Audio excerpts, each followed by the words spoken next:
Well, dear students, myself Dr. Ashish Garg, Associate Professor in Chemistry, SET, RN Vijaya Government College, Ramgarh Shekhawati district Sikar Rajasthan. बच्चों BSc part first में first paper inorganic chemistry हमने start किया हुआ है और उसमें जो यूनिट है आयोनिक सॉलिड्स हमने कंप्लीट कर ली, लेकिन इसी का एक पार्ट है hydrogen bonds and van der Waals forces. ये हमने स्टार्ट किया हुआ है and this is the 18th part. मैं हाइड्रोजन बॉन्ड जो आयोनिक सॉलिड्स का एक पार्ट है उसके अंदर 15th, 16th, 17th and 18th 4 parts hydrogen bonds के। This is the 18th part. 3 parts मैंने इसके इसी लिंक के ऊपर अपलोड किए हैं। बच्चों देखिए, ऐसा है कि मैंने 17th पार्ट में स्टार्ट किया था हाइड्रोजन बंध का भौतिक गुणों पर प्रभाव। Right now, effect of hydrogen bond on the physical properties of the compound, इस पर क्या प्रभाव इसका होता है। बच्चों this is the B point. मैंने स्टार्ट किया था intermolecular hydrogen bond between 2 molecules. मैं हर बार इसको रिपीट कर रहा हूं क्योंकि बुक्स को जब मैं देखता हूं तो बुक्स के अंदर बार बार अंतः, अंतरा, अंतर 3 शब्द हैं, जिसमें अंतः और अंतरा तो एक शब्द है और अंतर दूसरा शब्द है, लेकिन प्रिंटिंग मिस्टेक्स बहुत है। I am sorry to say, writers बहुत विद्वान लोग हैं जिन्होंने किताबें लिखी हैं, लेकिन due to some printing mistakes और व्हाटएवर इट इज, यहां पर मैं फिर आपको बता रहा हूं दिस इज द अंतर आणविक, this is intermolecular hydrogen bonds between 2 molecules, right, intra with in the molecules. तो बच्चों यहां पर हम पढ़ रहे हैं इंटरमॉलिक्यूलर हाइड्रोजन बॉन्ड्स का भौतिक गुणों पर प्रभाव। राइट, मैंने इसका ए पॉइंट आपको बताया था melting points and boiling points. ये मैंने ए पॉइंट इसका डिस्कस किया था पार्ट 17th के अंदर इस जगह पर। Now we start our new एक नया इसका कि कौन सी फिजिकल प्रॉपर्टी है। इसको बच्चे देखिए, जल का घनत्व, डेंसिटी ऑफ द वाटर, ये बहुत इंपॉर्टेंट है। इसके 2-3 तरह के क्वेश्चंस एग्जाम में पूछे हुए हैं। मैं कोशिश करूंगा कि इसके कुछ क्वेश्चंस भी मैं लिख करके आपको सॉल्व करने की कोशिश करूंगा। बच्चों देखिए क्या है कि डेंसिटी ऑफ द वाटर मैंने मेरे फर्स्ट पार्ट में बताया था कि किस तरह से वाटर मॉलिक्यूल्स अंतर अणुक हाइड्रोजन बॉन्ड्स फॉर्म करते हैं, इंटरमॉलिक्यूलर हाइड्रोजन बॉन्ड्स बनाते हैं। यहां पर देखिए हम क्या देखते हैं कि सामान्यतः हाइड्रोजन बॉन्ड जल में हर ताप पर स्थित होता है। Right, this is the in the normal condition जल में, वाटर के अंदर हाइड्रोजन बॉन्ड होता है, लेकिन 4 डिग्री के नीचे आने पर अणुओं की गतिशीलता इतनी कम हो जाती है कि प्रबल हाइड्रोजन बॉन्ड बनाने हेतु प्रत्येक ऑक्सीजन 4 हाइड्रोजन परमाणु से टेट्राहेड्रल फॉर्म में घिर जाता है, लाइक दिस। मैंने एक मॉलिक्यूल को यहां पर दिखाया है। राइट, यहां पर क्या होता है, लाइक दिस, इस तरह से यहां पर अगेन लाइक दिस, इस तरह से ये बच्चों यहां पर हाइड्रोजन बॉन्ड इसके फॉर्म होते हैं। तो बच्चों देखिए क्या है कि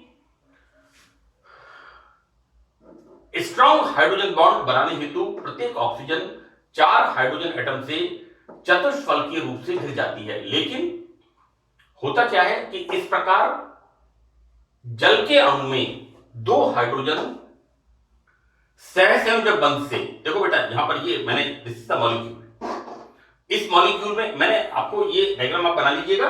यहां पर किस तरह से एक ऑक्सीजन 2 हाइड्रोजन के साथ कोवलेंट बॉन्ड बनाता है और यही ऑक्सीजन 2 मॉलिक्यूल्स के साथ हाइड्रोजन बॉन्ड फॉर्म करता है, राइट? यानी ये जो ऑक्सीजन है ये 1 2 these are the covalent bonds while these are the hydrogen bonds जो कि जल के दूसरे अणुओं के साथ बने हुए होते हैं। परिणामतः अणुओं के मध्य एक रिक्त स्थान बच जाता है जिससे ठोस बर्फ होते हुए भी जल से, दिस इज वेरी इंपॉर्टेंट, हम क्या देखते हैं कि बर्फ जल के ऊपर तैरती है, उसके पीछे रीजन क्या होता है? Cavity formation. यहां पर ये जो हाइड्रोजन बॉन्डिंग होती है इससे इसके बीच में खाली स्थान रह जाता है और हम देखते क्या है कि बर्फ जल से हल्की होती है। This is very important point, you know, कि बर्फ ठोस होते हुए भी, ये क्वेश्चन हो गया आपका। यहां पर हम देखते क्या है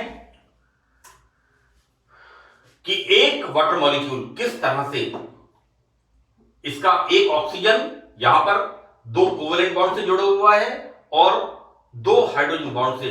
बच्चों इसी तरह से जैसे ये मॉलिक्यूल है, इसी तरह से इस मॉलिक्यूल के अंदर चारों तरफ, इसी तरह से इसके अंदर चारों तरफ, इसी तरह से इसके अंदर, जिस तरह से मैंने इसको दिखाया है, आप ध्यान दीजिएगा, मैं मेरे इस स्टिक से इसको बता रहा हूं बच्चों कि hydrogen bonding in H2O molecule, right? यहां पर 0 डिग्री सेंटीग्रेड ताप पर जल में हाइड्रोजन बॉन्ड के कारण जल के अणुओं में एक निश्चित दूरी कायम रहती है।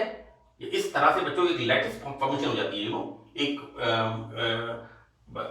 H2O मॉलिक्यूल्स इस तरह से हाइड्रोजन बॉन्ड और कोवेलेंट बॉन्ड के माध्यम से एक चारों तरफ एक स्ट्रक्चर फॉर्म कर लेते हैं और हम इसको कहते हैं दैट इज आइस, स्नो, बर्फ, not snow, that is ice, बर्फ जो बन जाती है। बर्फ में क्या होता है? हाइड्रोजन बॉन्ड के माध्यम से जल के अणुओं, मॉलिक्यूल्स के बीच में, अणुओं के बीच में एक निश्चित दूरी बनी रहती है। जब बर्फ को हम गर्म करते हैं तो यहां हाइड्रोजन बॉन्ड धीरे धीरे टूटने लगते हैं, राइट? ऑब्वियसली बर्फ को जब गर्म करते हैं तो बर्फ पिघलती है और बर्फ के अंदर हाइड्रोजन बॉन्ड टूटने से H2O का फॉर्मेशन होता है। लेकिन जैसा मैंने आपसे कहा है यहां पर कि हाइड्रोजन बॉन्ड जल में हर स्थिति में उपस्थित होते हैं, हर टेम्परेचर पर। तो बच्चों यहां पर जब बर्फ को गर्म करते हैं तो यहां पर हाइड्रोजन बॉन्ड धीरे धीरे टूटने लगते हैं एवं जल के अणु एक दूसरे के पास आने लगते हैं।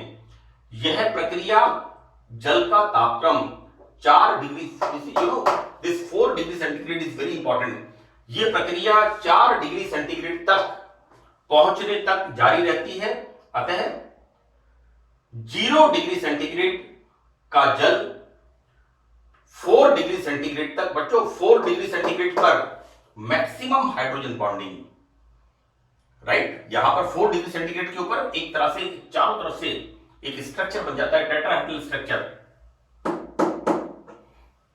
यहां पर बर्फ के अंदर तो 0 डिग्री सेंटीग्रेड का ताप जल 4 डिग्री सेंटीग्रेड ताप तक सिकुड़ता है, राइट? नाउ नेक्स्ट पॉइंट, बच्चों देखिए, इंटर मॉलिक्यूलर हाइड्रोजन बॉन्ड्स का भौतिक गुणों पर प्रभाव। नेक्स्ट, हाइड्रोजन हैलाइडों की अम्ल सामर्थ्य, बड़ा इंपॉर्टेंट पॉइंट है बच्चों। यहां पर हम यहां पर क्या देखेंगे, सामान्यतः हमें क्या लगता है कि HF, HCl, HBr and HI, these are 4 hydrogen halides, acids, hydrofluoric acid, hydrochloric acid, hydrobromic acid, hydroiodic acids. तो इन एसिड्स की स्ट्रेंथ के बारे में हम बात करेंगे, राइट? और एक्चुअली हमें लगता क्या है कि सबसे स्ट्रॉन्ग एसिड कौन सा होना चाहिए? HF, लेकिन होता कौन सा है? HI। ये अगेन क्वेश्चन ऑफ रीजनिंग, कारण बताओ, विच एसिड इज स्ट्रॉन्गर। ये बच्चों अगेन एक क्वेश्चन है यहां पर, है ना? मैं क्वेश्चन को मैंने लिखा नहीं है क्योंकि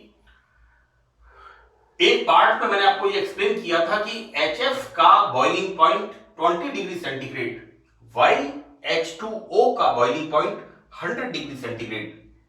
हमें लगता क्या है कि HF के अंदर बॉइलिंग पॉइंट 20 डिग्री सेंटीग्रेड का मतलब यह हो सकता है कि HF के अंदर वीकर हाइड्रोजन बॉन्ड होने चाहिए और H2O में स्ट्रॉन्गर होने चाहिए, लेकिन होती अलग ही बात है। उसको मैंने अपने पुराने लेक्चर्स के अंदर यानी आई थिंक 16th और 16th लेक्चर में इसको मैंने डिस्कस किया है।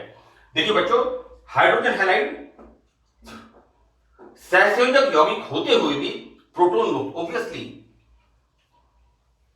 दीज आर एसिड्स, है ना। तो हाइड्रोजन हैलाइड्स कोवेलेंट कंपाउंड होते हुए भी प्रोटॉन रिलीज करते हैं। अब जैसा हम आरएनएस थ्योरी में पढ़ते हैं, ब्रॉन्स्टेड एंड लॉरी थ्योरी में पढ़ते हैं, मैंने बीएससी पार्ट सेकंड के अंदर कई सारी थ्योरीज को बताया है। और बच्चों, बीएससी पार्ट सेकंड का नाम मैंने गलत ले दिया क्योंकि आपकी पार्ट फर्स्ट है ना, तो ये चीजें आपने 12th क्लास में पढ़ी हैं, ये सब चीजें आपने 12th क्लास में पढ़ी हैं और सेकेंड ईयर के अंदर तो उसका एक्सपेंशन है।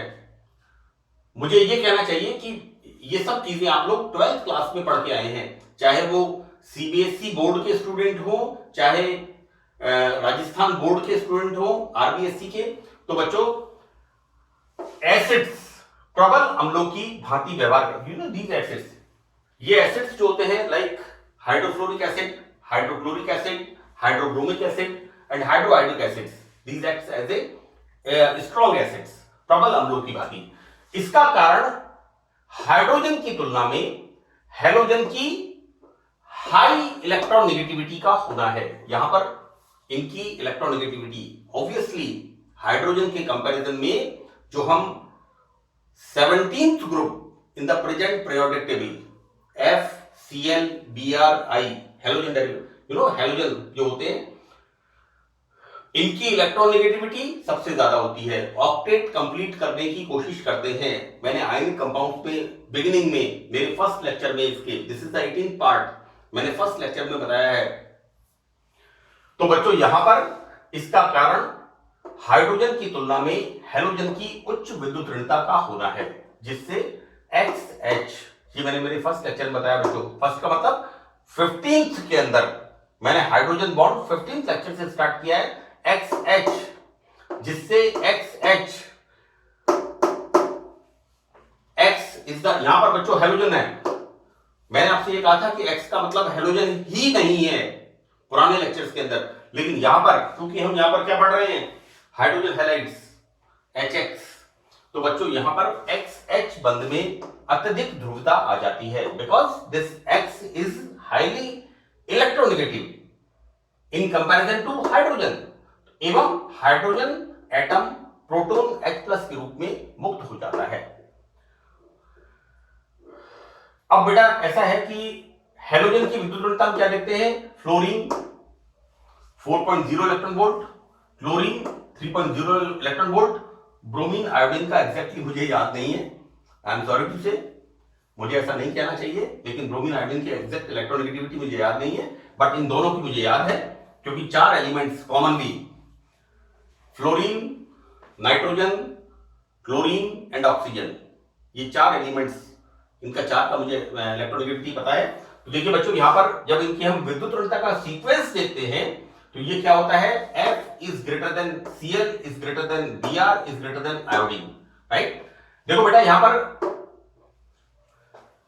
HF से HI तक अम्ल सामर्थ्य का मान कम होते जाना चाहिए। This is the theoretical part. हम देखते क्या है कि HF की एसिड स्ट्रेंथ सबसे ज्यादा होनी चाहिए, एसिड स्ट्रेंथ कम होती घटते जाना चाहिए, लेकिन हम देखते क्या है कि इस क्रम में हाइड्रोजन बॉन्ड की स्ट्रेंथ, प्रबलता कम होती जाती है, क्योंकि यहां पर इलेक्ट्रोनेगेटिविटी कम होती जाती है। तो बच्चों, एसिड स्ट्रेंथ हम क्या देखते हैं, अम्ल की प्रबलता HF is less than HCl and HCl is less than HBr and HBr is less than HI and this is the pKa. Dissociation constant of the acid, अम्ल का वियोजन स्थिरांक। एसिड बेस 12th क्लास में काफी detail में आप पढ़ के आए हैं, pKa, pKb, dissociation constant of the weak bases, not weak acid, weak की बात नहीं करेंगे हम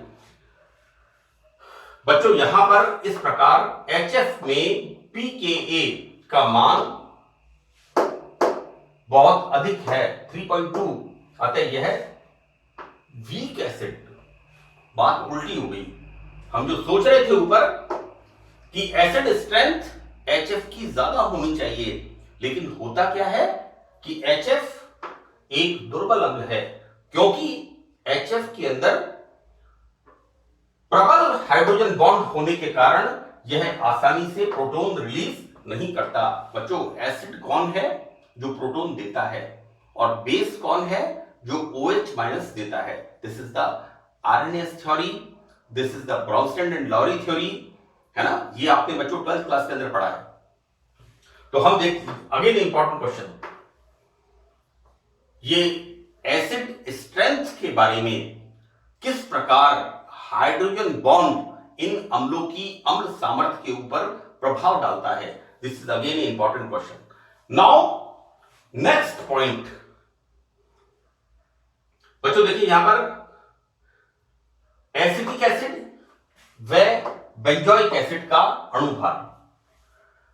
हम जब एसिटिक एसिड का अणुभार निकालते हैं, मॉलिक्यूलर वेट, प्रैक्टिकली तो कितना आता है, 120। प्रयोगों के अनुसार एसिटिक एसिड का मॉलिक्यूलर वेट आता है 120, लेकिन होना कितना चाहिए इसका देखो। एसिटिक एसिड का अणुभार, इसके अणुसूत्र CH3COOH। देखो बेटा, 2 carbon 24, atomic number 6 approximate. 2 carbon का मतलब एटॉमिक नंबर 6, इनका हम जब इसका मॉलिक्यूलर वेट निकालेंगे, कार्बन 24, ऑक्सीजन एटॉमिक नंबर 8 16, इसका एटॉमिक वेट कितना हो गया, 32 प्लस 2 कार्बन 24 56, बचा क्या, हाइड्रोजन 4, अराउंड 60। तो यहां पर एसिटिक एसिड का अणुभार 60 होना चाहिए, 60 होना चाहिए, लेकिन जब हम प्रैक्टिकली इसको याद करते हैं मॉलिक्यूलर वेट को, तो कितना आता है, 120। तो बच्चों, इसका कारण ये होता है कि यहां पर ये acids inter molecular hydrogen bonds के कारण, जैसा मैंने यहां पर बताया है, अंतर आणविक हाइड्रोजन बंध का भौतिक गुणों पर प्रभाव। इंटर मॉलिक्यूलर हाइड्रोजन बॉन्ड्स यौगिकों की फिजिकल प्रॉपर्टीज को, भौतिक गुणों को किस प्रकार प्रभावित करते हैं। तो बच्चों, इसका कारण यह है कि इंटर मॉलिक्यूलर हाइड्रोजन बॉन्ड्स के कारण इसके 2 अणु मिलकर के डाइमर, द्विलक हिंदी में कहते हैं इसे, पॉलीमर का फॉर्म होता है, इसे monomer, dimer, trimer, polymer, right. इस तरह से एक acid, this is the carboxylic acid, and the second unit of the acid, ये बच्चों एक तरह से यहां पर डाइमर का फॉर्मेशन करते हैं। और जब हम इसका मॉलिक्यूलर वेट निकालते हैं, तो मॉलिक्यूलर वेट यहां पर डबल आता है। ये भी एक सवाल है कि एसिटिक एसिड का मॉलिक्यूलर वेट 60 होता है, लेकिन जब हम प्रैक्टिकली इसका मॉलिक्यूलर वेट निकालते हैं, तो इसका मॉलिक्यूलर वेट 120 डबल आता है। तो आपको उत्तर ये लिखना है बच्चों, उत्तर थोड़ा डिटेल में लिखना है इसका, है ना, क्योंकि 1 नंबर का अगर सवाल आएगा, not more than 1, I think 1 marks का सवाल आएगा कि समझाइए क्यों। तो आपको बताना है कि इस तरह से ये carboxylic acids inter molecular hydrogen bond के माध्यम से अंतर अणुक हाइड्रोजन बंध बना करके एक द्विलक का निर्माण करते हैं। बच्चों, मैंने यहां पर 2 तरह के एसिड्स, अगर हम यहां पर R बराबर CH3 लेते हैं, then this is the acetic acid, और यदि R बराबर यहां पर हम फिनाइल ग्रुप लेते हैं, then this is the benzoic acid. तो मैंने इनको दो को यहां पर लिया है। बच्चों, हमने इस सत्र में देखा कि किस प्रकार अंतर अणुक हाइड्रोजन बॉन्ड यौगिकों की भौतिक गुणों के ऊपर प्रभाव डालता है। विभिन्न तरीके से हमने देखा, जैसे मैंने ये बताया कि बर्फ ठोस होते हुए भी जल से हल्की होती है। सवाल पूछते हैं कि बर्फ जल से हल्की होती है, लेकिन बर्फ ठोस होते हुए भी जल के ऊपर तैरती है, कारण समझाइए। 1 नंबर का सवाल। ये आपको स्ट्रक्चर बनाना है और आपको बताना है कि जब हम जल को ठंडा करते हैं, टेम्परेचर कम करते हैं, तो 4 डिग्री सेंटीग्रेड के बाद इस तरह का एक 3 डायमेंशनल स्ट्रक्चर, जिसके अंदर एक जल के मॉलिक्यूल का एक ऑक्सीजन 2 कोवलेंट बॉन्ड से और 2 हाइड्रोजन बॉन्ड से जुड़ा हुआ रहता है, एक स्ट्रक्चर बन जाता है, right. This is again important question. मैं थोड़ा सा आपको रिकॉल कर रहा हूं। यहां पर हाइड्रोफ्लोरिक एसिड लगता क्या है, it is the stronger acid, जबकि होता क्या है, this is the weaker acid, क्योंकि यहां पर dissociation constant of the acid इतना ज्यादा होता है कि ये यहां पर क्या करता है, H+ रिलीज नहीं करता। बच्चों, किसी भी अम्ल की अम्ल सामर्थ्य किस बात से हम आइडेंटिफाई करते हैं कि वो कितना जल्दी H+ रिलीज करता है। यहां पर HI is the strongest acid, ये तुरंत H+ रिलीज करता है। तो बच्चे छोटे छोटे सवाल इसके अंदर परीक्षा में पूछते हैं। मैं यहां पर एक बात आपको बताना चाहूंगा। एक तो मैं आपको ये नहीं बताना चाहता कि मैंने क्या किया क्या नहीं किया, मैं एक महान व्यक्ति हूं। मैं तो आपसे एक छोटी सी एक इंसिडेंट जो मेरी स्टूडेंट लाइफ का है। जब मैं मेरा PhD वर्क कर रहा था, तो मेरे जो PhD गाइड थे प्रोफेसर विद्यासागर जोशी, BS जोशी, उन्होंने मुझे कहा कि हाइड्रोफ्लोरिक एसिड की जरूरत है हमें किसी काम के लिए, किसी एक एक्सपेरिमेंट के लिए, तो थोड़ा सा हाइड्रोफ्लोरिक एसिड। तो मुझे सर ने बताया कि आप ऐसे अरेंज कर लो। बच्चों, मैं हाइड्रोफ्लोरिक एसिड एक बीकर में लेकर के अपनी लैब में रख के और उसको वॉच ग्लास से ढक के चला गया। अपनी लैब को मैंने लॉक किया। नेक्स्ट डे जब मैं आया तो मैंने क्या देखा कि ना तो वहां बीकर मिला और ना वहां वॉच ग्लास था। वहां पर एक लिक्विड एस्बेस्टॉस शीट के ऊपर बिखरा हुआ था।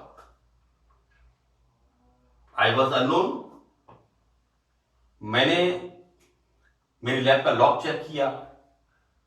मैंने कहा आज सर आने वाले हैं और यहां तो हाइड्रोफ्लोरिक एसिड रख के गया था। I was in the tension. मैंने बहुत ढूंढा HF कहां से, कौन कोई चुरा तो नहीं ले गया। जब मेरे सर आए लैब के अंदर,